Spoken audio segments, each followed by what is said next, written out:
السلام عليكم ورحمة الله وبركاته.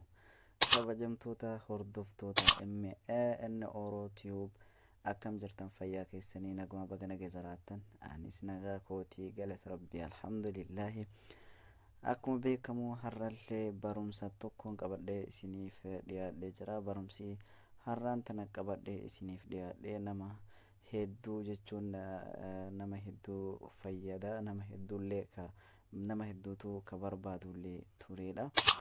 So hanga barumsa koo hanga viidiyoo kana isa dhumaatti hordofuudhaan barumsa koo har'aa kana irra baradhaa itti fayyadamaan isiniin jedha. Warroonni amma dura maatii naaf hin ta'in YouTube channel keessa seenuudhaan maqaa kiyya irra barreessitanii akka maatii naaf taataniin isin affeera. YouTube keessa seentanii bakka search jedhu kana tuquudhaan maqaa YouTube channel kootii itti barreessuudhaan MAN Oro Tube jechuudhaan itti barreessitanii akkanatti wanni isiniif bahe subscribe gochuudhaan maatii akkanaaf taatan isin affeeraa kabajaadhaan isin gaafadha.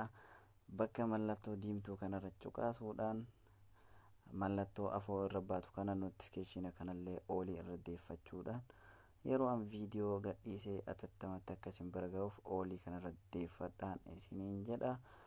Warroonni hangarraatti maatii naaf taatanii subscribe like naaf gootan commentii illee naaf barreessitan hedduun isin galatoomfadhaa. Bakkuma jirtanitti isinitti haa tolu. Hedduu takkaan isin jaaladha, hedduun isin kabaja isiniin jedha. Haasa'aa isinittiin dheeressuu kallattumaan karaa barumsaa keenya isa har'aatitti haa darbinu inshaallah. Barumsi kiyya inni har'aa akkaataa itti subscribe keessan itti dhoyfattanii fi akkasuma ammallee mallattoo notificationaa nama tokko jala mallattoo notificationaa silent yookiin mallattoo notificationaa irratti yoo mallattoo notificationaa irratti deebisuuf deeman mallattoon saayilentii irra kaayamee notification sun olitti hin deebi'uuf jecha nama tokkoof isa san sirreeffachuudhaaf subscribe keessanillee dhoyfachuudhaaf Chrome keessa seenuudhaan isin mul'ata jedhee yaada. Chrome kiyya kunoo bakka kanatti Chrome keessa seenuudhaan itti barreeffattu jechuudha. Gubbaa kanarratti bakka search jedhu kanatti itti barreeffachuudhaan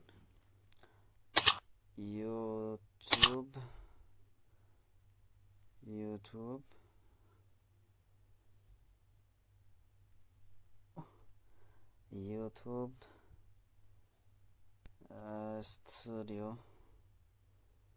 studio jechuudhaan itti barreessitanii eega inni YouTube studioon isiniif bahe akkanatti kunoo ilaala, akkanatti isiniif baha.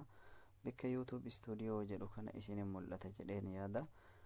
Bakka kana irratti cuqaasuudhaan YouTube studio keessan irratti cuqaasuudhaan akkana isiniif baasaa jechuudha. Karaa gubbaa kanarratti mallattoon sadii ni jirti. Mallattoo sadii tan irratti tuquudhaan telefoona keessan gara desktop saayitiitti deeffattu jechuudha. Desktop saayitiin kun bakka kana isinin mul'ata jedhee yaada. Desktop saayitii kana deeffachuudhaan erga inni akkanatti isinii fidee inni hedduu obsaan sekondii muraasaaf jechaadha. Kana mallattoo kanarratti tuquudhaallee irraa kaasuu ni dandeettu.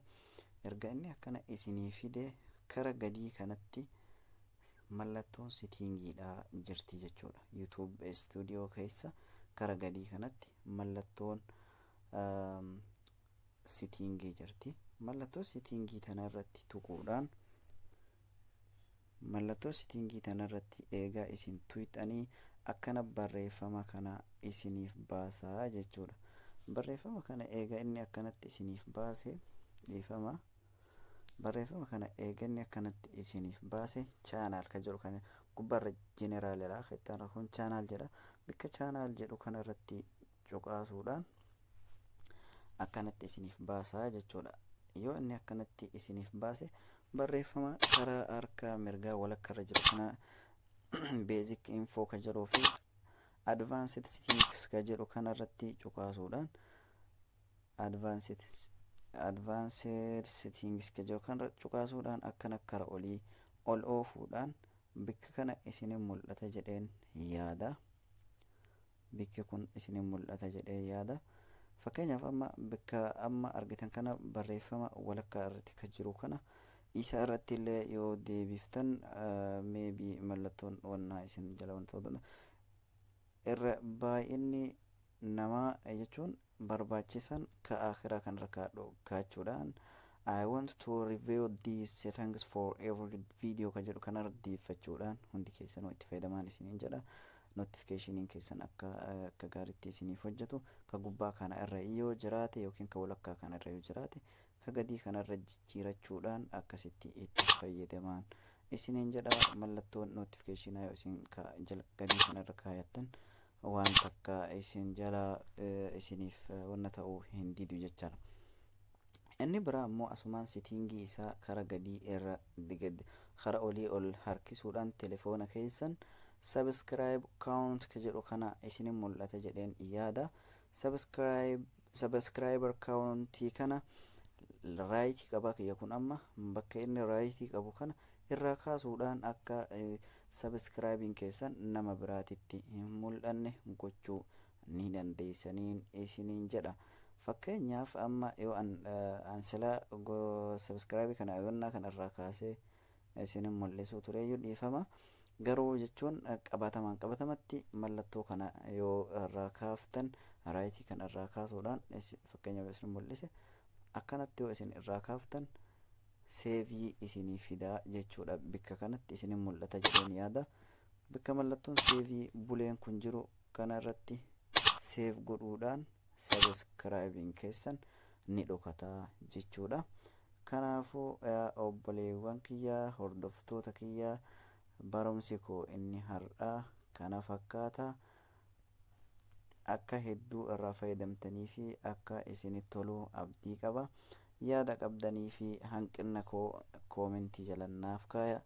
Viidiyoo kiyya like share naaf godha isiniin jedha. Namoota biraallee akka fayyaduuf nama biraatiif hiriyoota keessaniif illee share godhuudhaan akka irraa fayyadaman taasisaan isiniin jedha. Warroonni hanga amma maatii naaf hin ta'in subscribe gochuudhaan maatii naaf ta'an afeerraa kootii kabajaan isin gaafadha. Barumsi koo har'aa kana fakkaata isinitti tole jedheen abdii qaba. Akka 100% isiniif galillee shakkii hin qabu. Wanni isiniif hin galle yoo jiraate komentii jalaan na gaafachuu hin dandeessanii. Waan beekurraa isin jalaan dhufadhu.